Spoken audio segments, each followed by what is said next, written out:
Let us know who your favorite team is and what grade you gave them for the 2020 NFL Draft. Today's show here on NFL Daily by Chat Sports, Mel Kiper's 2028 draft grades. But don't get mad at me. These grades are from him, and he based his grades off of how effectively teams address their key holes and how efficient they were on the draft board. So let's get into today's show.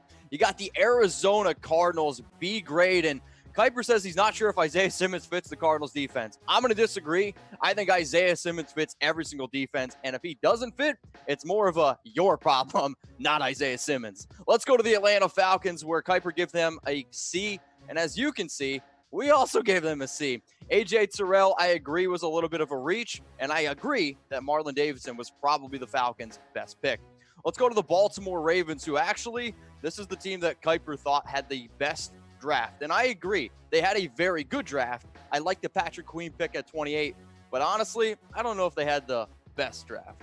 Let's go down to the Buffalo Bills here with the B+ grade, and he does account for the Stephon Diggs trade, which I don't really know if I agree with putting draft grades with trades because, again, this is draft grades, not trade grades. But I did like the pick of Zach Moss out of Utah and the Gabriel Davis pick at 128.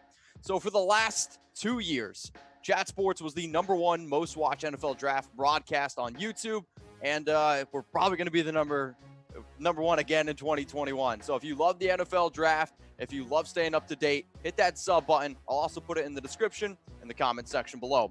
Let's go now to the Carolina Panthers, and Matt Rule had a lot of work to do.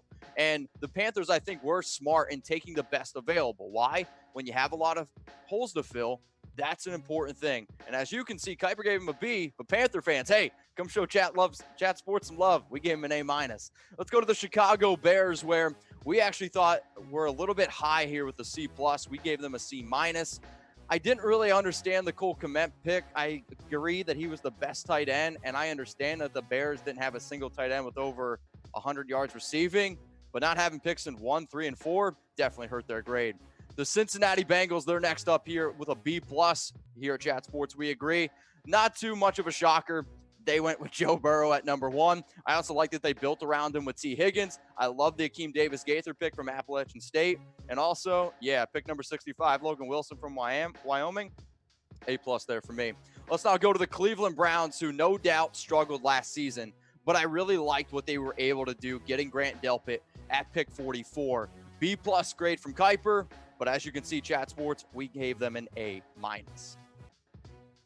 The Dallas Cowboys are next up here, where Kiper gave them a B+, and he thought that C.D. Lamb fell into their laps at 17.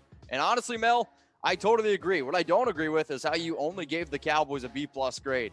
I thought they absolutely hit it out of the park, and as you can see here at Chat Sports, we gave them an A. Now, for the Cowboys, I think they were one of the biggest winners, but honestly, they weren't my biggest winner. But I want to know from every single person that watches this video, whether you see it on YouTube, whether you see it on Facebook, who was the biggest winner from the 2020 NFL Draft? Let's now go to the Denver Broncos here out of the AFC West, and the Jerry Jeudy pick, as you can see, Mel and I, we agree. It made a lot of sense. But I didn't understand the KJ Hamler pick, and neither did Kiper. And then you go on and see that they also drafted a tight end. That's why Kiper gave them a C+ grade. But we gave him an A-. Let's keep it rolling here on NFL Daily. And Lions fans, I can already hear y'all yelling at us. But remember, these are Kiper's grade. It's a B. And I think it's very hard to argue with Jeff Okudah, and he makes that very clear in his article. But the selection of DeAndre Swift, he seemed to like it. Me personally, I thought it was a little bit of a head scratcher. I'm a big Kerryon Johnson fan, but when you're the Lions, you don't have a running back that has eclipsed 1,000 yards since Reggie Bush in 2013. Maybe DeAndre Swift can switch it up a little bit. Let's go to the Green Bay Packers. We're sticking here in the North. We gave them a D. Kiper gave him a C. And if I could honestly say something to y'all, I think he was a little bit too soft in his grades. And if you want some actual grades, go check out our video because, again, I think this was a little bit too soft of a grade for Green Bay. But hey, maybe you're a Packer fan. Maybe you absolutely love the Jordan Love pick at 26. And if you want his jersey, you can go to chatsports.com/NFL jersey. But we have all the rookie jerseys. They are finally out. And let's just say the numbers haven't been updated yet. You can pre-order your jersey and get it first. Luckily for us, we already know what Joe Burrow is going to wear. We already know what Justin Herbert's going to wear. But if you want to rep your favorite team's rookie players, go to chatsports.com/NFL jersey. All right, let's keep it moving here. We got the Houston Texans C+ grade. And when you don't have a pick in round 1 and only 5 picks total, that's going to impact your grade. And the fact that Kiper's favorite pick was Isaiah Coulter out of Rhode Island in round 5 at 171, I'm actually surprised again why he only got a C+. Let's go to the Indianapolis Colts, who, according to Kiper, had the second best draft. He couldn't believe that Jacob Eason lasted until day 3, but I kind of could. He was a little bit raw. He does have a big arm, but he is going to be able to learn now behind Phillip Rivers. The Jacksonville Jaguars finished 6-10 last season, a B grade from Kiper, an A- grade from Chat Sports. We gave the Jags an A- because they filled a lot of needs and had a lot of picks. However, Kiper thought that they didn't really pick the right players on the board. Let's go to the Kansas City Chiefs, a C+ grade from him. We gave him a C-, and when you only have 5 picks, I understand how that could impact your grade. However, when you're the defending Super Bowl champs, they were trying to win now. Going out and getting Clyde Edwards-Helaire, I think, will help their running back room. But after that, it was kind of murky water. Now, if y'all love talking, debating sports topics, that's something we can agree on. That's what we do here at Chat Sports. We are an interactive YouTube channel that goes live for breaking news and every Monday and Wednesday. So if you miss talking sports with your friends, come here, subscribe to the channel, talk some sports and debate with us. Hit that big red button.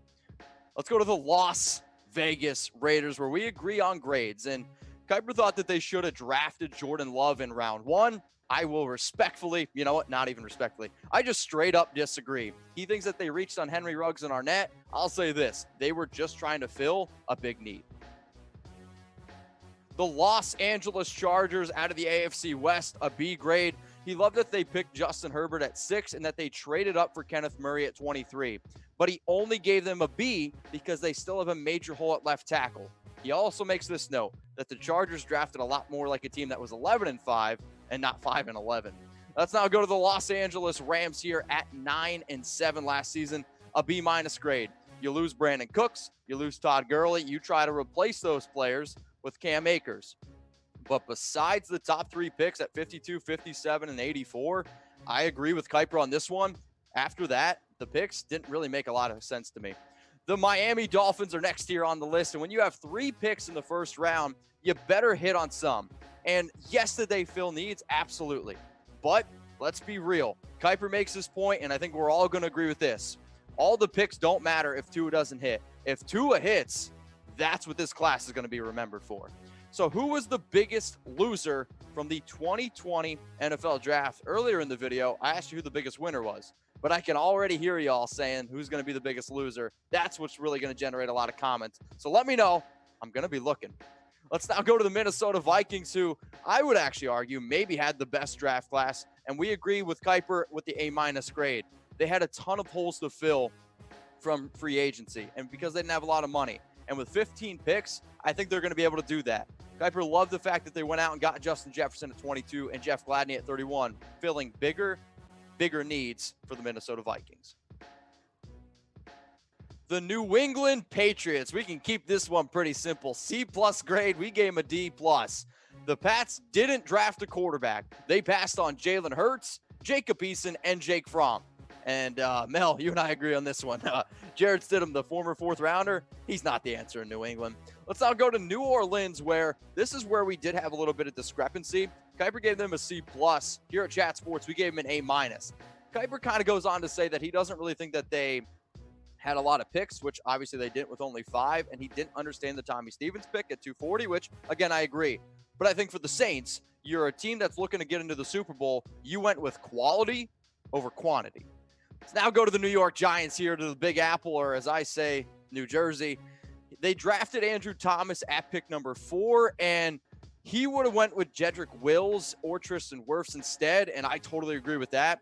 And he thinks that the Giants hopefully fix their offensive line issues. I guess we'll see how Danny Dimes does in his 2nd season. Let's go to the other team here in New York, the Jets, who finished last season at 7-9. We gave them an A- grade. Kiper gives them only a B. He likes the picks of Mekhi Becton and Denzel Mims. I like the Mekhi Becton pick, but I loved the Denzel Mims pick at 59. That's an absolute steal, but a B grade because they were able to fill some needs. The city of brotherly love, and after they took Jalen Hurts, Kiper's not giving him love, Philadelphia's not giving him love, and I'm not giving him love. We gave it a C+ grade because let's just be honest. The pick of Jalen Hurts makes absolutely no sense. And I like Jalen Reagor out of TCU, but I would have never taken Reagor over Justin Jefferson in round 1. But if y'all don't agree with me and you want a Jalen Reagor jersey from the Eagles, you can go to chatsports.com/NFL jersey. And when he declares his number, you'll have your jersey pre-ordered and you'll be one of the very first fans to get it.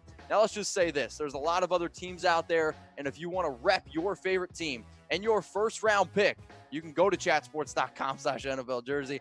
I live here in Dallas, and I can't wait to see the amount of 88 jerseys that are walking around because no more throwing up the X. Going to be throwing up some lambs. Go to chatsports.com/NFL jersey. Let's now go to Pittsburgh, Miss PA. B- grade here for the Steelers. And when you only have one pick in the top 100 and you go with a wide receiver, Chase Claypool, I think Kiper's actually kind of being generous here with the B-.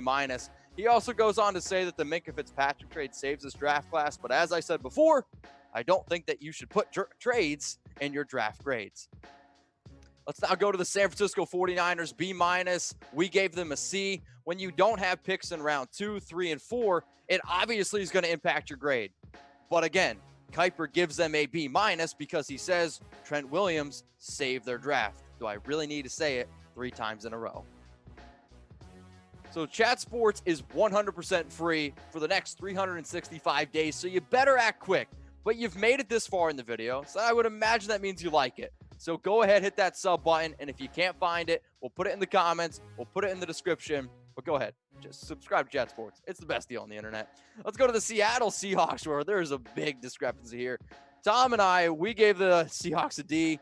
Kiper's going to give him a B. He liked the pick of Jordan Brooks at 27, but, I mean, you guys know how we feel about the Seahawks picks. Maybe y'all can get on board here with Mel Kiper's B grade. The Tampa Bay Buccaneers, they got a B. We gave them an A-. I really like the picks of Tristan Wirfs at 13 and Antoine Winfield at 45. Kiper totally agrees with me, but he wasn't crazy about the picks in rounds 3 to 7.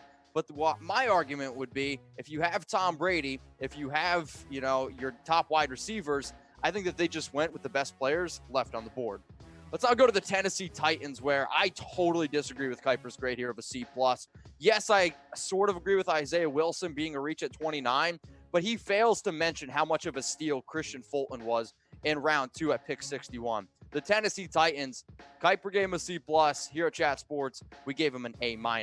The last team that we're going to talk about, the Washington Redskins. Not too much of a surprise going with Chase Young at number 2. I agree with Kiper that he didn't agree with the Antonio Gibson pick at 66. But hey, maybe Washington can figure it out. Not having a second-round pick hurt them. And if you guys made it this far in the video and you haven't subscribed yet, I'm going to tell you one more time, hit that big red button.